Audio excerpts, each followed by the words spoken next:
No one warns you.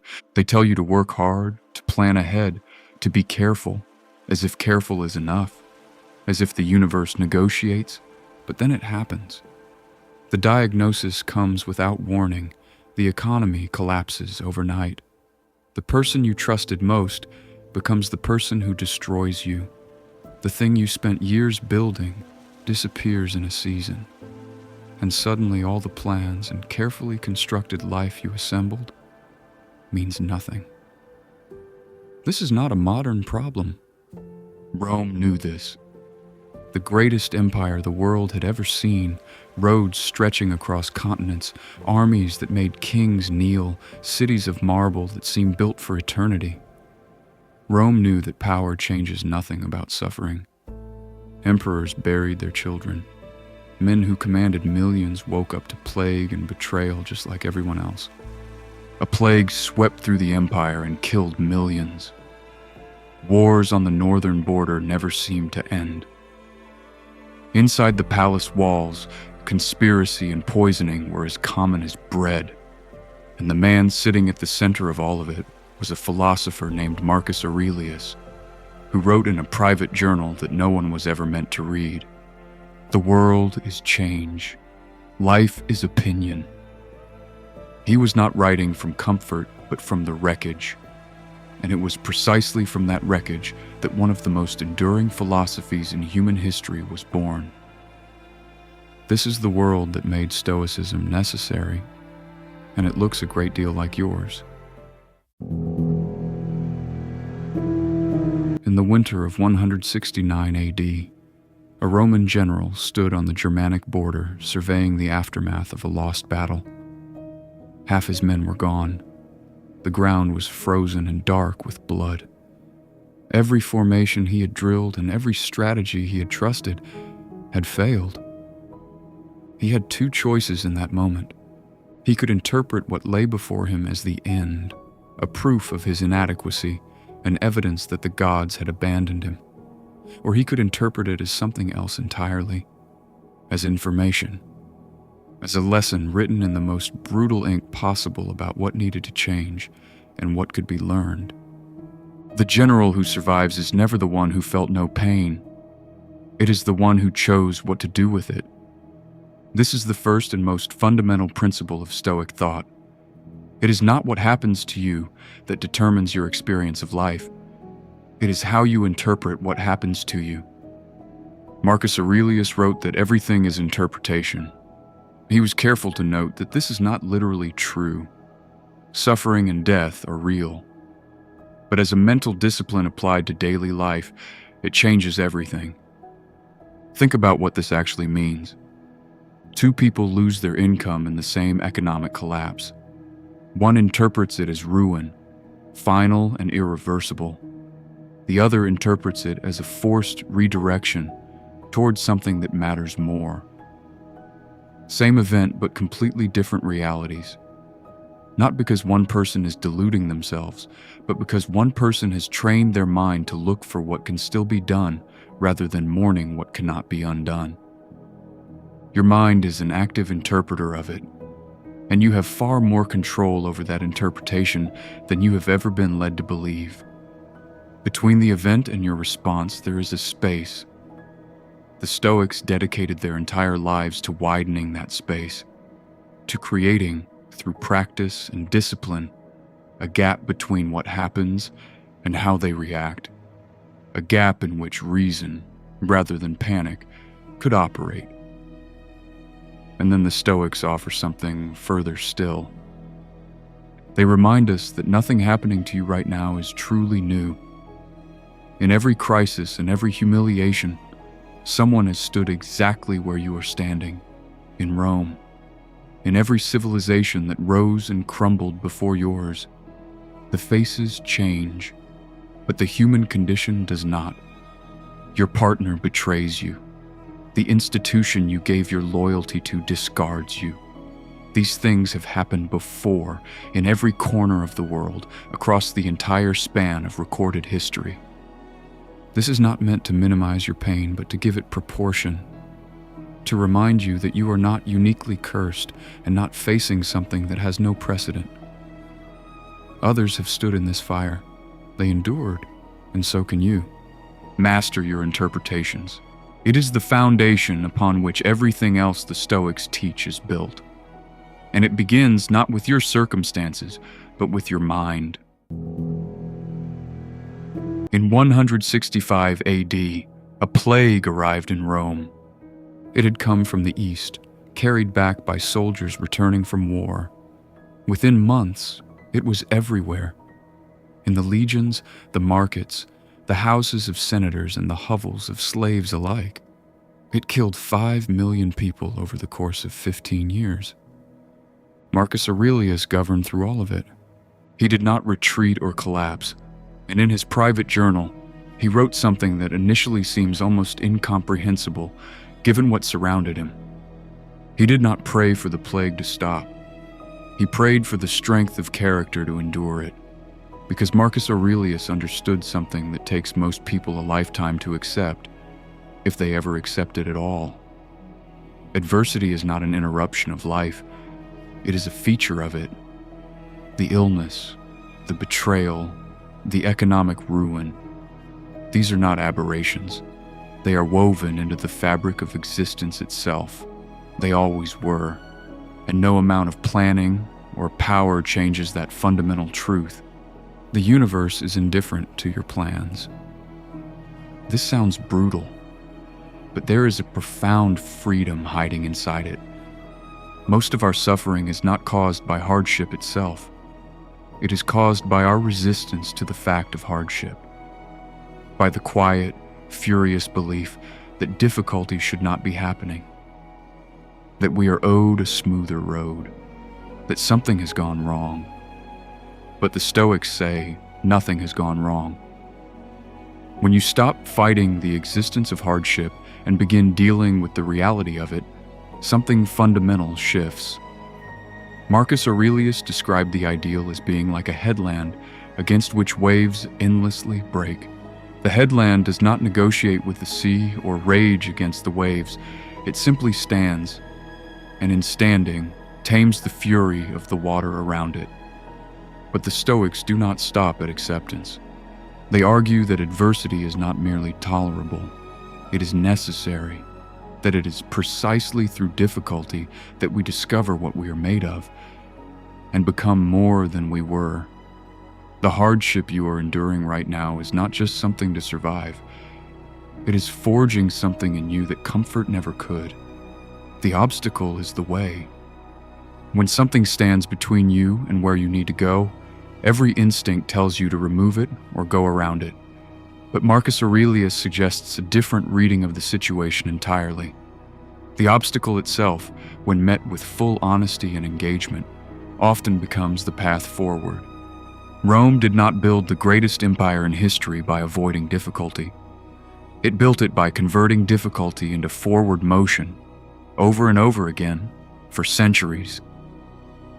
Accept adversity as natural. Stop being surprised when the world is hard. Stop fighting the existence of the wave and start asking what it is asking of you. There is something most people do not know about the meditations of Marcus Aurelius. He did not write it in peacetime, surrounded by marble columns and philosophical leisure. He wrote it in a military tent on the northern frontier of the empire, while commanding an army in an ongoing war against Germanic tribes that threatened to break Rome's borders. He was not philosophizing from a distance.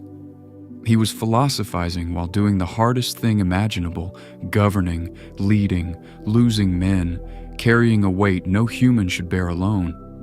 And he kept writing and returning to the principles that steadied him. Because Stoicism was never a philosophy of withdrawal. It was a philosophy of full engagement. Marcus Aurelius was explicit on this point. We are not born for ourselves alone, but are constituted for one another. Retreating from the world and abandoning your post simply because the work is hard or dangerous, that is not wisdom. It is cowardice dressed up as peace. The Stoic does not hide. He shows up. And the way he shows up is practical, not theoretical. The Stoics had no patience for philosophy that never touched the ground. Their question was always immediate and concrete. What do you do now with what is directly in front of you? Stop being pulled into imagined futures full of fears that haven't happened yet. Stop rehearsing disasters that may never arrive. Focus on the task immediately before you, and do it as if it were the last thing you would ever do. This kind of present, focused action is itself a form of freedom. When you are fully engaged with what is in front of you, the noise of anxiety and regret falls away. There is only the work, but action alone is not enough. The Stoics are uncompromising on this. The action must be right. If it is not right, do not do it. If it is not true, do not say it. This sounds simple, but it is not easy, because doing what is right will bring resistance. It will make you unpopular and will cost you things you do not want to lose. Marcus Aurelius, sitting in that military tent, writing by lamplight after a day of governing an empire, wrote this for himself. A king's part is to do good and to be reviled. He expected opposition and planned for it, but he did not allow it to move him. Do your duty, not because it is comfortable or recognized, but because it is yours. Because the alternative is knowing what is right and still picking the easier wrong. That is a betrayal not of others, but of yourself. The Stoics built one of history's most enduring philosophies, not in retreat, but in the middle of everything. Do what is right. Prepare for resistance and show up anyway. Marcus Aurelius knew Rome would not last forever. No man who had studied history as deeply as Marcus could believe otherwise. He had read about empires that seemed immortal and were now dust. Within his own reign, plague, war, and political rot slowly weakened the foundations of everything he was trying to protect. And he understood, perhaps more clearly than any emperor before him, that the civilization he governed was temporary, that all of it eventually would fall. And yet, in the pages of his private journal, Marcus Aurelius did something incredible. He wrote a list of everything he was grateful for. Not grand things, not the empire or its monuments, just small things. The teachers who shaped his thinking, the family member who taught him to be generous, the friend who modeled honesty, the simple fortune of having been exposed while young to ideas that made him better. He was the most powerful man alive, governing a world in slow decline, riding in a war tent, and he sat down quietly and gave thanks. This is what the Stoics understood about death and gratitude that most people miss entirely. They are not opposites, but the same movement. When you truly internalize that your time is limited, not as an idea, but as a felt reality, everything changes. The people around you stop being furniture in the background of your life and become something precious. The ordinary morning you almost didn't notice becomes something worth being present for. The work in front of you stops feeling like a burden and starts feeling like an opportunity, because you understand, finally, that you will not always have it. Marcus Aurelius used a striking mental practice.